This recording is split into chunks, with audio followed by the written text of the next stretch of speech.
I'm Jackie Cochran, County Auditor for Aransas County. You're listening to Texas County Voice, a podcast for all 254 counties.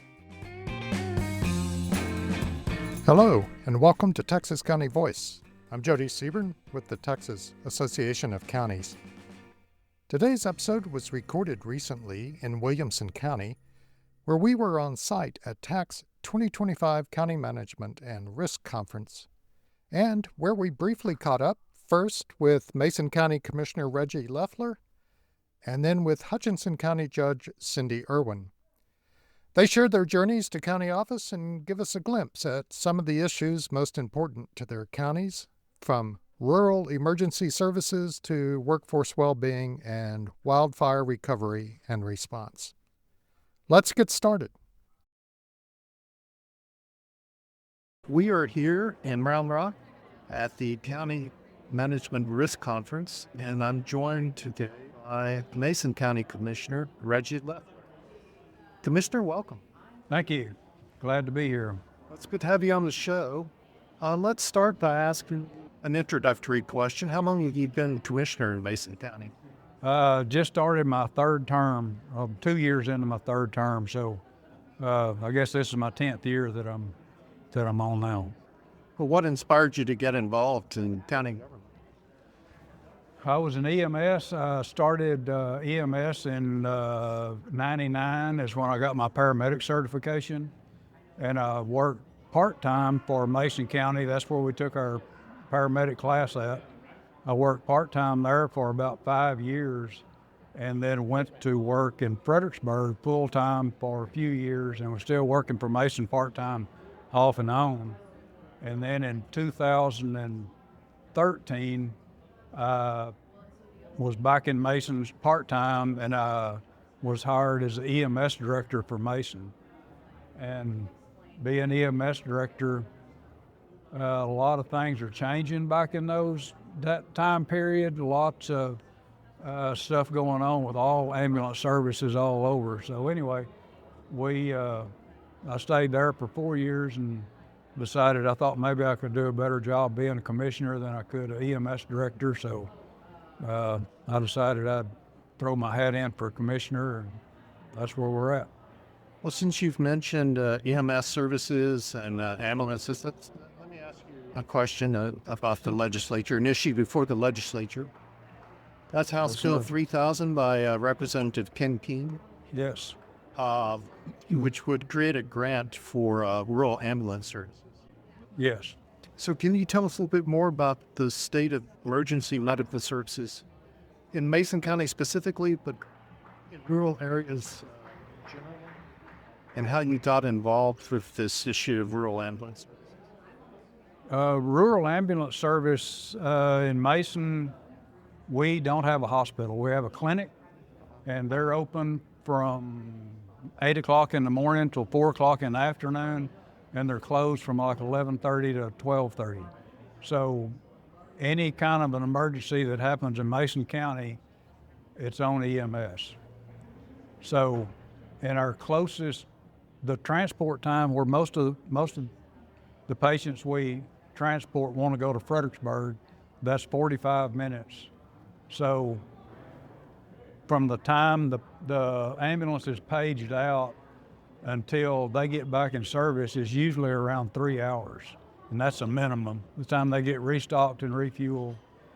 If they have to go to a level 1 trauma center, that's San Antonio or Austin, then that requires a helicopter.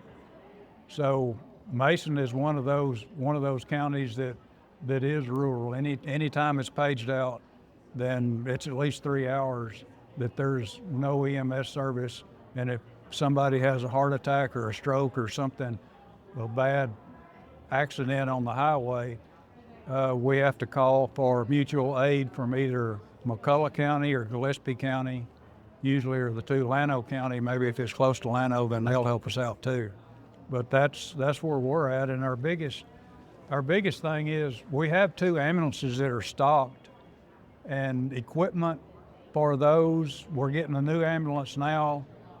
For the ambulance is $250,000, and then you will spend nearly that much again putting stretchers, the load for the stretchers, cardiac monitors, all of that stuff now times out just like everything else does. So every few years it has to be replaced. So it's very expensive for the counties.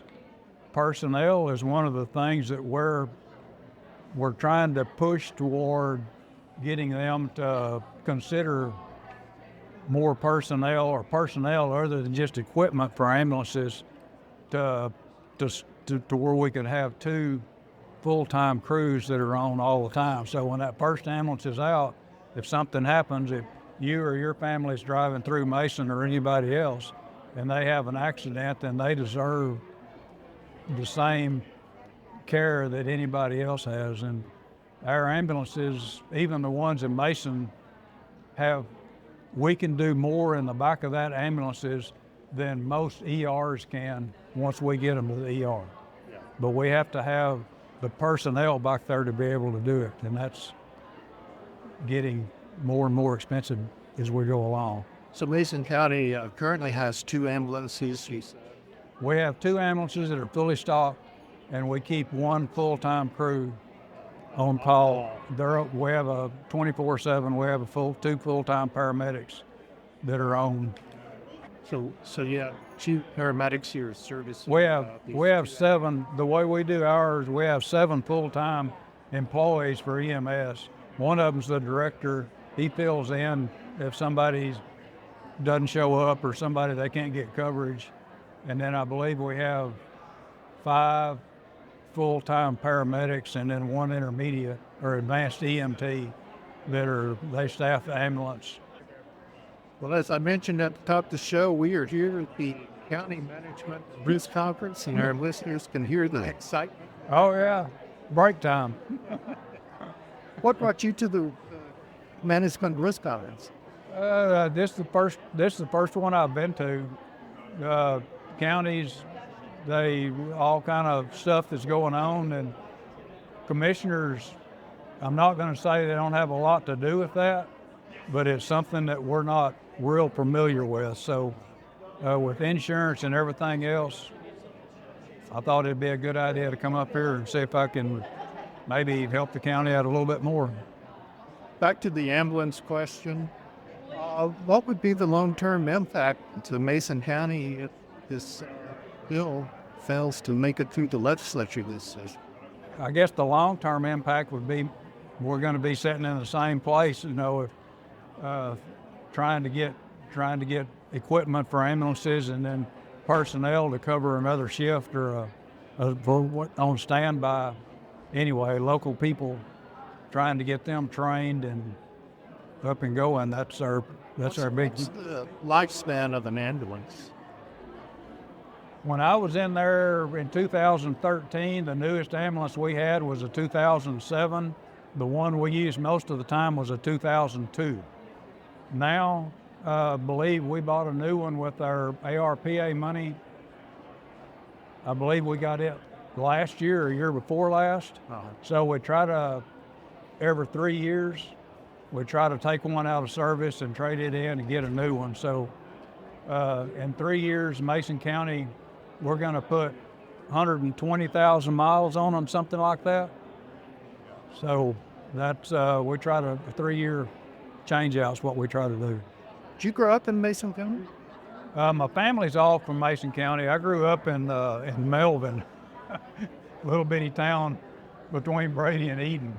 That's where I went to school and graduated from Brady High School. So, but family been in Mason County since 1853, part of the original German land grant from Germany that came up from Galveston. So we've still got that property there, and I guess it's a pride thing in Mason to be there and still be able to do that. But we still have a lot of that German heritage is still in Mason County.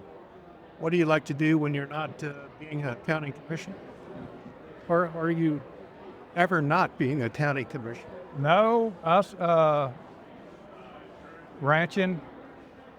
We still have the ranch in the southwest part of Mason County, and then have some property raising cattle. Yes, yep, and that's a full-time job within itself. So, But that's it.